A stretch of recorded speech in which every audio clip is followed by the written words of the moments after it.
ఓట్ల తొలగింపుపై వైకాపా నేతలు అమరావతి సచివాలయంలో రాష్ట్ర ప్రధాన ఎన్నికల అధికారి గోపాలకృష్ణ ద్వివేదిని కలిసి ఫిర్యాదు చేశారు. విజయనగరంలో సర్వేల పేరుతో వైకాపా ఓట్లు తొలగిస్తున్నారంటూ సర్వేలకు ఉపయోగించిన ట్యాబ్లను ద్వివేదికి చూపించారు. తెదేపాపై ఈసీకి ఫిర్యాదు చేశామని వైకాపా నేత బొత్స సత్యనారాయణ తెలిపారు.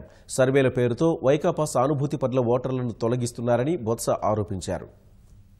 సర్వేల పేరిట ప్రభుత్వం ఎన్నికల సంఘం విడుదల చేసిన ఓటర్ లిస్టుల్ని ఈ ట్యాబ్లో వాళ్ళన్ని ఫీడ్ చేసుకుని గ్రామాల్లో ఇంట్లోకి పోయినప్పుడు మేము ప్రభుత్వ అధికారులు అని చెప్పి మీ ఓటు ఉందా లేదా వెరిఫై చేయడానికి వచ్చామని చెప్పి దాంతోపాటు సంక్షేమ కార్యక్రమాలని మాట చెప్పి ఒకవేళ వాళ్ళు వైఎస్ఆర్సీ పార్టీ సానుభూతి పరులు అయి ఉండి వాళ్ళు కానీ జగన్మోహన్ రెడ్డి గారిని పొగిడినా తెలుగుదేశం పార్టీని తిట్టినా వెంటనే వాళ్ళ పేర్లను వచ్చి వాళ్ళు ఐడెంటిఫై చేసుకుని అక్కడి నుంచి పాస్ ఆన్ చేసి పైకి ఎక్కడ పంపిస్తామో తెలియదు పైకి పంపించి ఆ ఓట్లన్నింటినీ కూడా డిలీట్ చేయడం అనేది జరుగుతుందనేది మా అభియోగం.